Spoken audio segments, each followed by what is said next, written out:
here in the Las Vegas Valley after such a tragedy. And Amanda, hi. So we're live.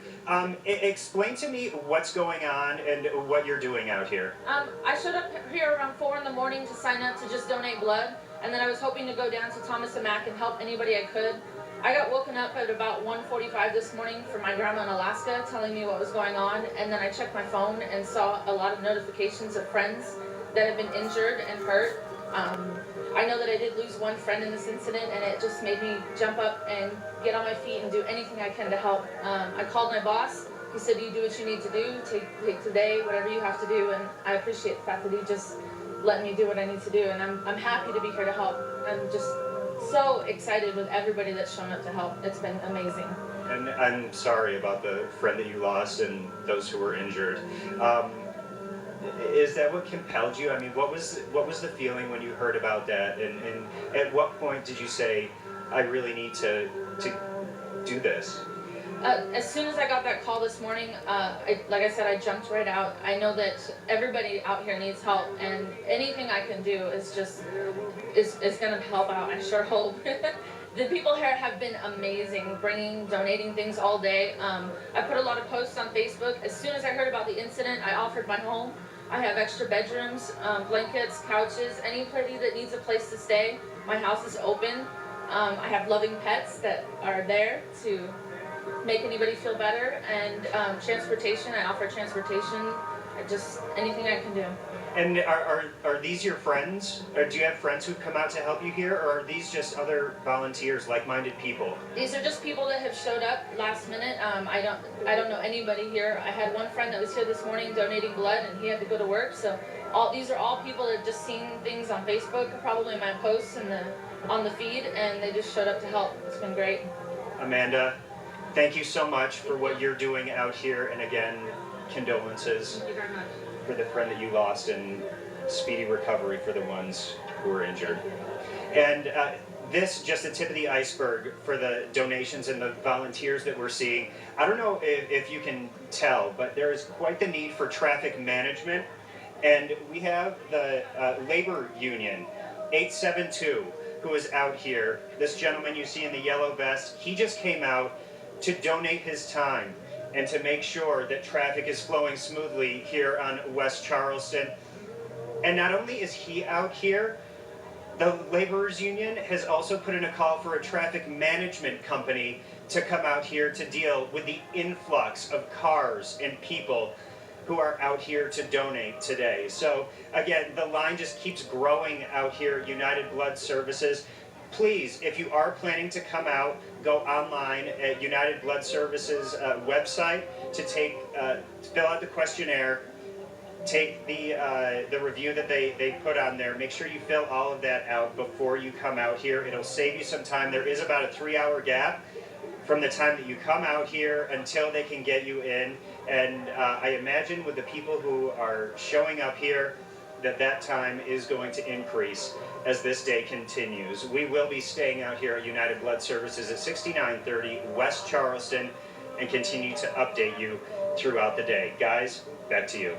Hey, Sean, I don't know if you've gotten the update, but Sheriff Lombardo gave us the updated numbers of the injured. So thank God all of those people are out there. The number is 515 injured and 58 dead. He said it may be 59, but he hasn't gotten that confirmed. So it's wonderful to see all of that out there. Also, our news director, Christy Jesse, just brought this in to us, that for folks out there who may be looking for somebody or looking for a ride, rides can be arranged by calling KBIT, that's K-A-B-I-T, and the number is 702-919-4756, that's 702-919-4756. They're going to provide immediate access to over 1,800 cabs in Las Vegas free of charge, because they realized 22,000 people were at that festival, and they may or may not have rides to get back to wherever they need to. But Sheriff Lombardo said this investigation is going to go on for a long time. The shooter is 64-year-old Stephen Craig Paddock. He's from Mesquite, and we actually have talked to Mesquite police. Let's hear what they have to say. Don't be concerned. We have no indications that there's any threats or any problems. Everybody's safe. There's no active threats at this time. Okay. So we're starting to peel back some of the layers on this guy. There's not much. There's nothing in there that would make you think someone Yeah. could do something like that. He's a former accountant, retired, Okay. lives in a retirement community in Mesquite, nice little house on a cul-de-sac. Right. Obviously lived a comfortable life. As we've heard from his brother throughout the morning, no military can't- history, no yeah. history with guns, no history with violence. So And it's then- frustrating. yes. I feel your pain. I'm like, give me something. I want to know what motivated him to do this. Well, the sheriff, when someone did ask him what could have motivated this, he said his words. He said, "I can't get into the mind of a psychopath." Right. And that's going to be, to me, the next step. Is there, I don't even know how the laws work. Was he under mental care? Was he, with a healthcare professional who was trying to get him through something? That's the next thing I'd like to know. Like, everybody would like to know, was this guy going through something? And again, that's one of the many questions that will be answered. And getting back to Sean's life shot, Amanda Long, what's right with this world, all those volunteers. Again, we talk about our giving and loving community. Hopefully next time when Sean is out there, we can ask him, I want to hear more about her friend. Yeah. Sadly, we have to mention this man, the suspect, because he will forever be tied to our city. Sadly, it's so sad to say. That man right there will Yeah. forever be tied to our city. But I want to know about the victims, and that's what we want to bring. We want to get to know about these victims and who they were. Again, we heard they were mothers, fathers, sisters, brothers. I mean, they had loved ones. And as much ugliness as this man has brought into our valley, it's been completely overshadowed by the beautiful gestures Outpouring, out of the Thomas and Mack, yes. people showing up with water and blankets, and where Sean was, people showing up yeah. wanting to donate blood at all the local blood centers. So Las Vegas has really stepped up, and And our It's been first pretty amazing to see. responders have been incredible. Yeah. And I think we're going to toss it out to Rachel right now. I'm not sure She's on where the phone at she's located. 1027 The Coyote. Yeah. Yeah, Good Rachel. morning, Rachel. Hi guys, good morning. I just want to let you know that I'm here at Coyote 1027. Of course, one of the big country stations in town. They were at a festival last night with a lot of their friends and colleagues, and both DJs Mad Dog and Paul Knight, who I'm with right now, were there and have first-hand accounts to tell us right now. Mad Dog, you were right there in the middle of everything and witnessed things as it was happening.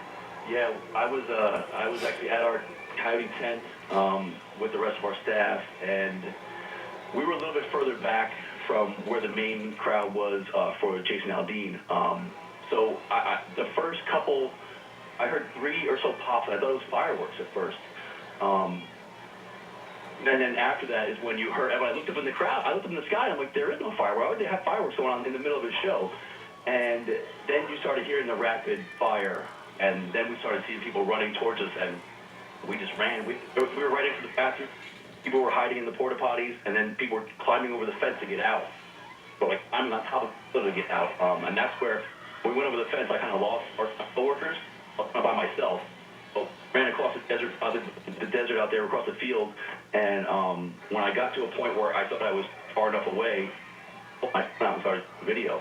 So I posted it on like our 1027.com page, and I didn't notice it at first, but you can actually see muzzle fire coming from the bay in the video. About a minute or so. It was just, I'm still in shock. It was just surreal, it's hard to even fathom that this happened, and it seemed like it went on forever.